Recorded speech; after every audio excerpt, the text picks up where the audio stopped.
예레미야 34장 9절부터 11절까지 말씀을 우리 같이 함께 읽습니다. 9절부터 읽겠습니다. 그 계약은 사람마다 각기 히브리 남녀 노비를 놓아 자유롭게 하고 그의 동족 유다인을 종으로 삼지 못하게 한 것이라.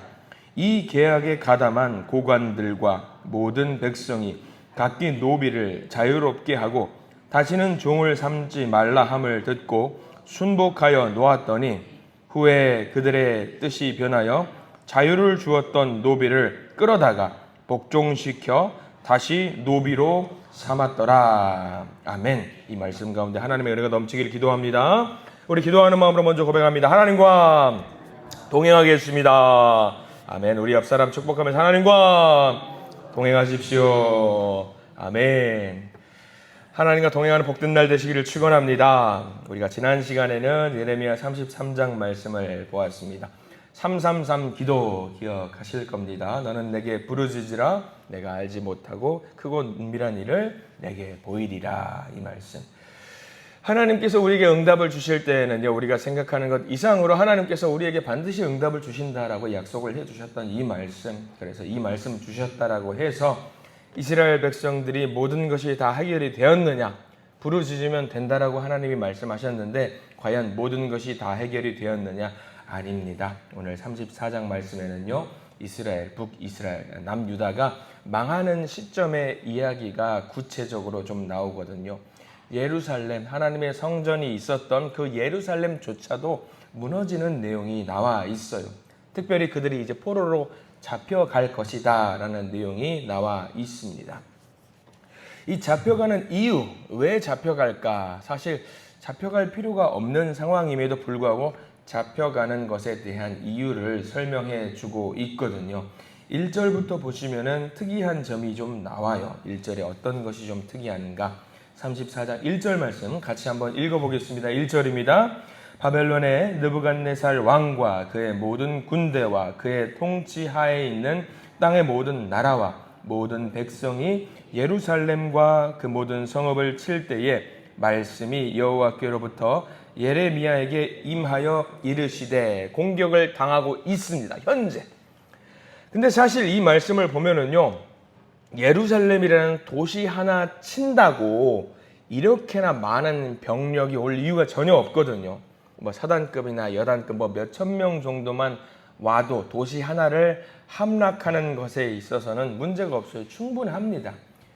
이미 유다 왕국은 힘이 빠져 있는 상태이기 때문에 이렇게 대군이 와서 공격할 이유가 전혀 없어요. 근데 지금 보면은 느부갓네살 왕이 바벨론 나라의 이 나라의 전 병력을 다 끌고 와요. 굳이 이렇게까지 할 필요가 없음에도 불구하고 이렇게 합니다. 원래 전쟁이라고 하는 것은 최종적인 마지막 전투를 두고는요, 그 장수 몇 명 보내고 항복을 받아오고 각서 쓰고 끝나는 경우가 일반적이에요. 작정하고 가서 다 달려들고 득달같이 달려들어서 멸망을 시킬 필요가 없습니다. 왕자를 데리고 인질로 데리고 가거나 공주를 인질로 데리고 가거나 조공을 받겠다고 하거나 군신의 예의를 갖추겠다라고 하는 각서 쓰고 끝냅니다. 항복 받으면 끝내는 거예요. 이게 이 나라의 이때 당시 전쟁입니다. 그도 그럴 것이 멸망을 시킨다고 하면은요, 점령하는 나라의 입장에서도 다시 복원을 시켜야 되잖아요. 이 나라를 통치하려면 복원을 시켜야 되기 때문에 돈이 많이 들어가는 일이에요. 그렇기 때문에 피해를 어떻게든 최소화시키게 하는 것이 맞습니다. 가장 효율적으로 해서 장수 몇 명 보내서 항복하세요. 이렇게 하는 게 정상입니다. 그리고 예레미야가 전했던 말씀도 잘 기억해 보시면 예레미야가 무슨 말을 전했냐면 왕이시여 항복하세요. 이거예요. 항복하셔야 합니다. 이 말을 전했거든요. 그래야지 나라도 살리고 백성들도 살릴 수 있는데 시드기야 왕이 그걸 안 했어요. 그걸 안 했습니다. 항복을 하지 않고 버텼던 것이 무려 몇 년 동안 버텼냐면 11년 동안 항복을 하지 않고 버텨요. 11년 동안 깡으로 버틴 거예요. 11년 동안 깡으로 버티니까 어떻게 됩니까? 나라가 황폐화 되지요. 황폐화 될 수밖에 없지요. 그래서 사실 시드기야가 이걸 잘 보면은요, 왕이 될 수도 없었어요. 이 깜냥이 왕이 될 수 있는 그런 그릇도 아니었어요. 왜냐하면 시드기야 바로 전 왕이 누구냐면 여호야긴이라는 왕이거든요. 근데 여호야긴이라는 왕이 누구냐? 시드기야 왕의 조카예요. 이게 무슨 말이냐? 조카가 먼저 왕이 되고 나중에 시드기야가 왕이 돼요. 조카가 먼저 왕이 되고 나중에 삼촌이 왕이 돼요. 우리 족보가 좀 이상하잖아요. 삼촌이 왕이 되고 조카가 왕이 되면 이해가 될 텐데 조카가 먼저 왕이 되고 나중에 삼촌이 왕이 된단 말이죠. 이게 좀 복잡한 구조가 있어요. 그 조카였던 여호야긴 왕이 먼저 바벨론으로 끌려가요. 그리고 나중에 삼촌이 왕이 될 수 있는 게 아니었는데 바벨론에서 삼촌이 왕족이 없네? 시드기야 네가 왕족이야? 그럼 네가 왕해. 이렇게 해서 왕을 허수아비 왕으로 세운 거예요. 바지사장 왕으로 세웠어요. 그리고 이제 시드기야에게 말하는 거죠. 우리가 너 바지사장으로 세웠으니까 이제 너 항복해라 라고 말을 하니까 시드기야가 어떻게 하냐면 항복을 하지 않아요. 이거 왜냐면 내가 왕으로 왕이 돼보니까 이게 할만하거든요. 그러니까 통치를 하면서 우리 항복 안 할래. 우리 싸워보자라고 지금 하고 있는 거죠. 그러니까 이게 11년 동안 이렇게 버티니까 이제 바벨론에서도 이게 괘씸한 거예요. 항복하라고 왕을 세웠는데 항복을 하지 않는단 말이야? 안 되겠다. 우리가 전을 끝내버리자 해가지고 전 병력을 이끌고 내려온 상황이 지금 34장의 이야기입니다. 항복을 했었어야 돼요. 그래서 하나님께서 이제 이 바벨론을 끌고 오셔가지고 느부갓네살 왕을 통해서 멸망을 시키는 이야기가 2절 말씀인데, 자 2절 말씀 어떻게 하나님이 멸망을 시키시는지 잘 보시기 바랍니다. 2절 읽어보겠습니다. 이스라엘의 하나님 여호와께서 이와 같이 말씀하시니라. 너는 가서 유다의 시드기야 왕에게 아뢰어 이르기를 여호와의 말씀에 보라, 내가 이 성을 바벨론 왕의 손에 넘기리니 그가 이 성을 불사를 것이라. 자, 거기 제일 끝에다가 밑줄을 한번 그어 보시겠습니까? 그가 이 성을 불사를 것이라. 독특한 표현입니다. 예레미야 이런 말씀이 등장하지 않았어요. 그냥 멸망시킨다라고 끝냈는데 구체적으로 하나님께서 말씀을 하시는데 이 성을 불살라 버릴 것이라. 한 번도 나온 적이 없는 말씀을, 이 공격적인 표현을 하나님이 하시는 거예요. 여러분들이 우리가 성경을 보면서 예레미야가 아이고 하나님 말씀 받아서 왕에게 가서 이 땅을 불살라 버릴 것이라고 하라고 시키셨으니까 불살라 버릴 것입니다 왕이시여 이렇게 말씀을 하나님이 전하라고 하시면 여러분들 할 수 있으시겠어요? 이거 못해요. 왕에게 가서 하나님이 이 나라를 불살릴 것입니다 라고 하면은요 저놈 잡아라 하겠죠. 저놈 잡아라. 이거 쉽게 할 수 있는 말이 아니에요. 굉장히 하나님께서 선포하시는 거예요. 결국 다 죽을 것이다. 하나님의 뜻을 여기서 헤아릴 수 있었어야 되는데 헤아리지 못합니다. 3절 말씀 넘어가 보면 이런 말씀이 있죠. 3절 말씀도 천천히 읽어보겠습니다. 내가 그의 손에서 벗어나지 못하고 반드시 사로잡혀 그의 손에 넘겨져서 내 눈은 바벨론 왕의 눈을 볼 것이며 그의 입은 내 입을 마주 대하여 말할 것이요 너는 바벨론으로 가리라 라고 하면 이 말대로 돼요. 결국 시드기야 왕은 도망을 가는데 잡혀서 끌려오지요. 그리고 바벨론 왕이 보는 앞에서 두 눈이 뽑혀요. 그렇게 끌려갑니다. 비참한 포로 생활을 하게 돼요. 자, 왜 이렇게 되었을까? 이 당부의 말씀을 하시면서 한 가지 더 하나님이 말씀해 주시는데 여기서부터는 조금 어려울 수 있는 내용이 나옵니다. 이렇게 포로로 끌려가게 되는 이유. 8절을 볼까요? 우리가 읽었던 본문 내용 8절 말씀을 보시면은요. 하나님께서 주시는 말씀이 조금 더 나옵니다. 8절 말씀은요. 전체를 다 밑줄 그으셔도 되는데요. 우리 8절 읽어보겠습니다. 시작. 시드기야 왕이 예루살렘에 있는 모든 백성과 한 가지로 하나님 앞에서 계약을 맺고 자유를 선포한 후에 여호와께로부터 말씀이 예레미야에게 임하니라. 여기 중간에 계약을 맺고가 있어요. 계약의 동그라미 표시해 주세요. 그리고 계약이 뭐냐면 자유를 선포한 후에라고도 나옵니다. 계약의 내용이 무엇이냐? 자유를 선포하는 거예요. 원래 이스라엘 백성들에게는요, 주종 관계라는 것이 있어요. 주종 관계라는 것이 사실 모두가 하나님 아래에서 평등한 관계인데 사정에 따라서 주인과 종의 관계가 성립할 수 있어요. 근데 이 관계가 6년에서 7년이 지나면은요, 이 주종 관계가 다시 평등한 관계가 됩니다. 왜냐하면 하나님의 모든 평등한 백성이기 때문이에요. 근데 이 주종 관계, 자유롭게 만들어줘야 되는 이 관계가 출애굽 이후에 한 번도 지켜지지 않았어요. 모두 평등하다라고 했는데 하나님이 말씀하신 이 선포하신 이 말씀이 이루어지지 않았단 말이죠. 그런데 이때 시드기야 왕을 통해서 하나님이 이렇게 하라라고 다시 한번 당부의 말씀을 하셨어요. 너희들은 모두 평등한 관계니까 주종 관계 하지 말고 평등하게 해라라고 해서 이 백성들이 또 이 말을 들어요. 아멘, 그렇게 하겠습니다. 하나님 말 듣는구나 생각을 하시겠죠. 10절 말씀 보실래요? 이 말씀을 생각하고 10절 말씀 보시겠습니다. 10절입니다. 이 계약에 가담한 고관들과 모든 백성이 각기 노비를 자유롭게 하고 다시는 종을 삼지 말라 함을 듣고 순복하여 놓았더니 얼마나 좋아요. 하나님이 새롭게 맺어주신 이 계약을, 옛날 그 계약을 아멘으로 하고 이제 우리가 자유롭게 만들어 줘야겠구나, 칭찬받아야죠. 하나님 말씀 듣네? 아이고, 이거 하나님께서 다시 살려주시려나 보다. 문제는 여기서 넘어가서 11절 보세요. 11절 읽어보겠습니다.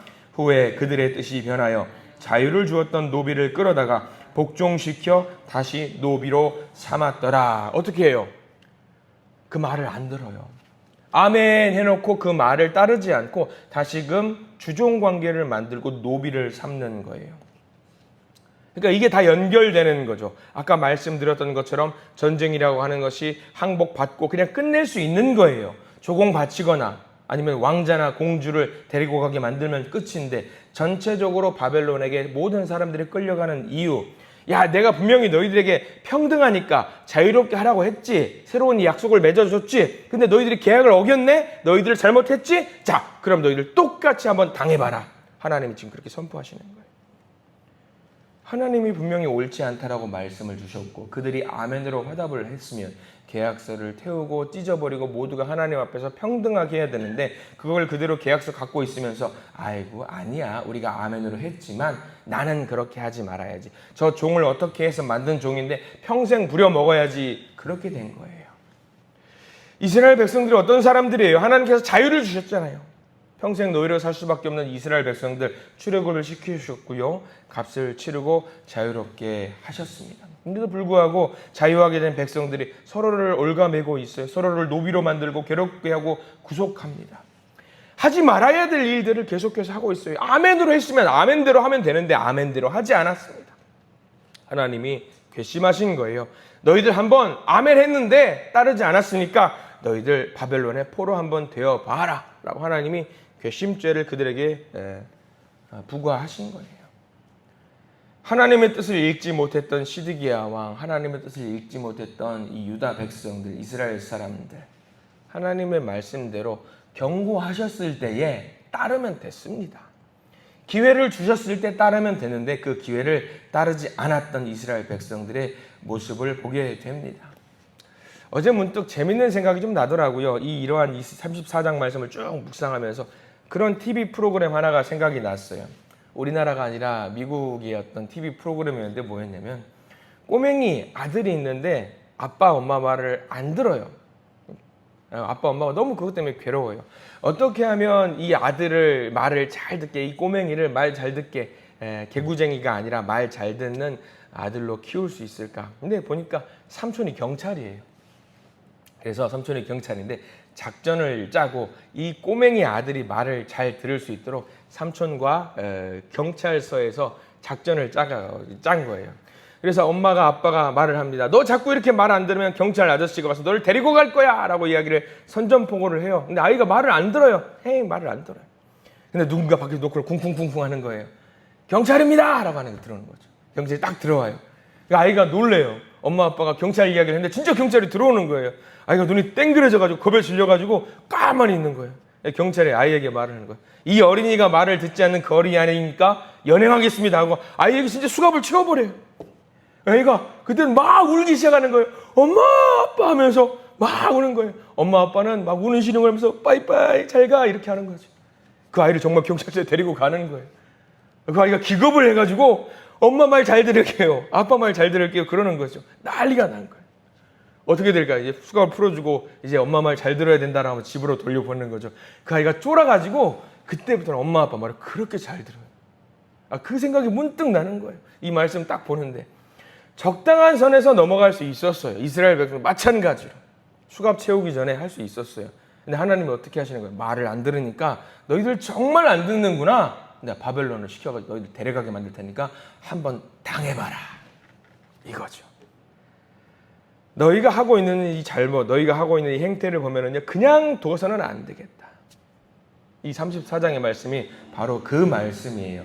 이 말씀 앞에서 우리가 어떻게 살아야 되겠는지 한번 우리를 돌아봐야 되겠는 거죠. 우리가 하나님을 정말로 존중하고 있는가? 겉으로는 아멘 하면서 경외하고 있는가? 아멘 하면서 믿음의 형제와 자매를 존중하고 있는가? 서로 사랑하고 돌보고 격려하고 있는가? 하나님 앞에서 경외하는 마음을 갖고 있는가? 우리가 하나님의 경고 앞에서 우리 스스로를 점검해 볼 필요가 있습니다. 그렇게 하지 않으면은 언젠가 우리도 반드시 하나님의 앞에서 심판대 앞에 설 텐데 우리가 과연 그 하나님 앞에서 당당할 수 있겠는가? 여러분들, 우리는요 하나님의 사람이에요. 하나님의 사람이라고 한다면요 하나님의 사람답게 살면 됩니다. 하나님께 순종하고 하나님 앞에서 겸허한 마음으로 순종하면 됩니다. 그렇게 하면은요 하나님께서 우리를 자유하게 해주신다고 약속을 해주셨어요. 우리가 오늘 하루 살아갈 때에 이 34장 말씀, 유다 백성들이 멸망하는 이 모습을 보면서 우리가 하나님 앞에서 당당한 하나님의 백성으로 살아갈 수 있기를 축원합니다. 그 백성으로 살면 됩니다. 이 말씀 잘 기억하시면서 하나님의 사람으로 살아가시는 저와 여러분들 되시기를 축복하고 축원합니다. 기도하겠습니다. 하나님 감사합니다. 오늘 예레미야 말씀을 통해서 하나님의 뜻을 알고도 순종하지 않았던 이스라엘 백성들의 모습을 보게 됩니다. 이 말씀을 들으면서 내 생각과 내 뜻을 앞세우며 산 것은 아닌지 돌아보게 해 주시옵소서. 하나님께서 우리를 자유롭게 하셨으니 그 자유를 내 욕심을 위해서 사용하지 않게 하시고 서로 사랑하고 서로 존중하며 섬기는 우리들이 되게 해 주시옵소서. 오늘도 하나님의 사람답게 하나님의 백성답게 살아가게 하시고 우리의 가정과 교회와 삶의 자리에서 하나님의 뜻을 이루어가는 복된 민족 되게 해 주시옵소서. 예수 그리스도 이름으로 간절히 기도드립니다. 아멘.